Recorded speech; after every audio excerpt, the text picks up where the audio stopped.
নমস্কার বন্ধুরা, Piyali creation and cooking চ্যানেলে আপনাদের স্বাগত। আজ সরস্বতী পূজা, তো ঠাকুরের জন্য টাটকা সন্দেশ তো দরকার। তাই আজ বানালাম ঈশ্বর ঠাকুরদাসের বিখ্যাত রেসিপি কালাকাঁদ। আমি এখানে পনির দিয়ে বানালাম, খুবই সহজে এবং খুব চটজলদি, কোনো রকম ঝামেলা ছাড়া। তো চলুন বন্ধুরা, শুরু করা যাক। বন্ধুরা, কালাকাঁদ বানানোর জন্য আমি এখানে 400 গ্রাম পনির নিয়ে নিয়েছি। এবার আমি পনিরগুলোকে এরকম ছোট ছোট করে স্লাইস করে নেব। এরকম করে স্লাইস করে নিচ্ছি, এতে আমার গ্রেট করতে সুবিধা হবে। এবার আমি একটি গ্রেডারের সাহায্যে গ্রেট করে নেব।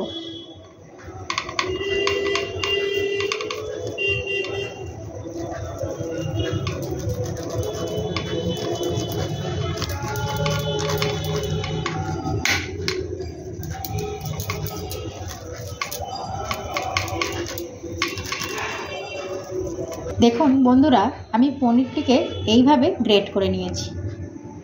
কালাকাঁদ বানানোর জন্য আমি এখানে একটি ননস্টিকের কড়া নিয়ে নিয়েছি। এবারে আমি এর মধ্যে দিয়ে দেব 400 গ্রাম পনিরের জন্য 500 গ্রাম দুধ। এখানে আমি ফুল ক্রিম দুধ নিয়েছি, আপনারাও পারলে এইরকম ফুল ক্রিম দুধ নেবেন।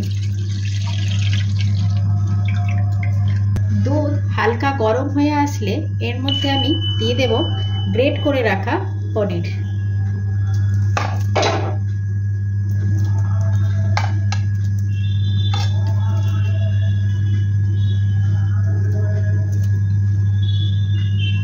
দুধের সঙ্গে পনিরটাকে আমি ভালো করে মিক্সড করে নেব। এই সময় যদি দেখেন দুধটা কেটে আসছে, তাহলে ঘাবড়ানোর কিছু নেই।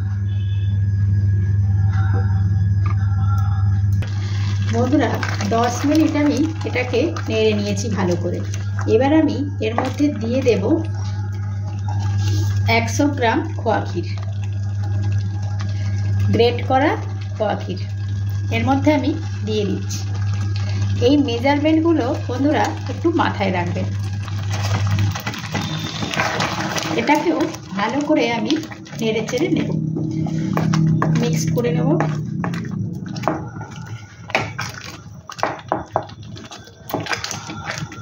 বন্ধুরা, এই রকম শুকনো হয়ে আসলে এর মধ্যে আমি দিয়ে দেব 1 চামচ ঘি,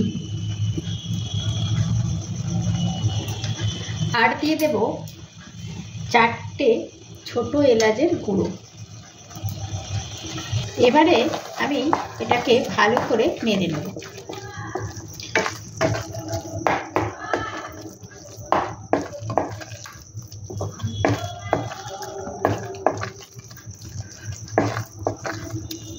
বন্ধুরা, এবার আমি এর মধ্যে কিছু ড্রাই ফ্রুট দিয়ে দেব। এর মধ্যে আমি নিয়ে নিয়েছি কাজু বাদাম, আমন্ড ও পেস্তা। এগুলোকে আমি এইভাবে চপ করে নিয়েছি। এরপর ভালো করে মিশিয়ে নেব।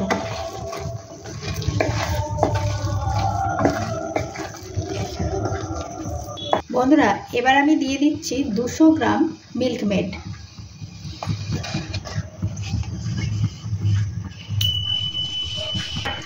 এবারে এটাকে হালকা আঁচে পাক দিতে থাকবো যতক্ষণ না ড্রাই হয়ে আসছে।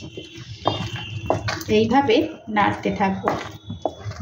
বন্ধুরা, এই রকম শুকনো হয়ে আসলে এবার আমি একটি পাত্রে এটিকে নামিয়ে নেব। বন্ধুরা, আমি এখানে এরকম দুটো ফ্ল্যাট পাত্র নিয়ে নিয়েছি। এবার আমি এর মধ্যে ঘি দিয়ে দিচ্ছি, সামান্য পরিমাণ ঘি দিয়ে দিলাম। এবারে এটাকে ব্রাশ করে নেব।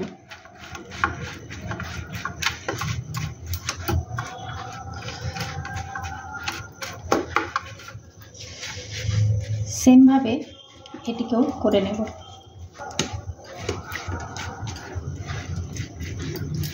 চারিদিকে ভালোভাবে আমি এটাকে মাখিয়ে নিলাম। এবারে আমি এই সন্দেশের মাখাটা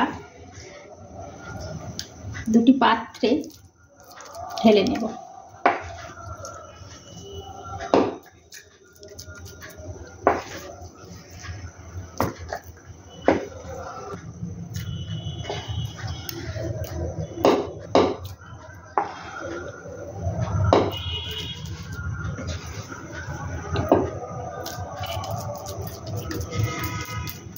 বন্ধুরা, একটা বড় পাত্র হলে ভালো হতো, কিন্তু আমার বড় পাত্র নেই, তাই এরকম দুটো ছোট ছোট এরকম পাত্র নিয়েছি।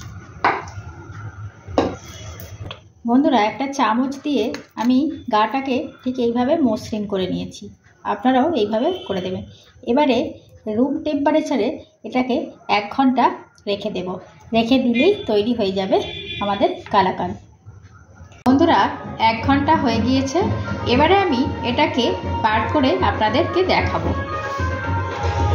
এটাকে উল্টে এই পিছনটায় আস্তে করে এরকম করে এইভাবে ঠুকে নিয়েছি। তো দেখুন বন্ধুরা, কি সুন্দরভাবে আমার কালাকাঁদটা তৈরি হয়ে গিয়েছে। এবার আমি এটাকে পিস করে নেব। তো বন্ধুরা দেখুন, আমার এখানে কালাকাঁদ পুরো রেডি করে নিয়েছি। আপনারাও এরকমভাবে বাড়িতে বানিয়ে দেখবেন। এইভাবে বানালে দোকানের আর বাড়ির মধ্যে কোনো ফারাক দেখতে পাবেন না। তো বন্ধুরা, আজকে এই পর্যন্তই। আবার দেখা হচ্ছে অন্য আরেকটি ভিডিওর সাথে। টাটা।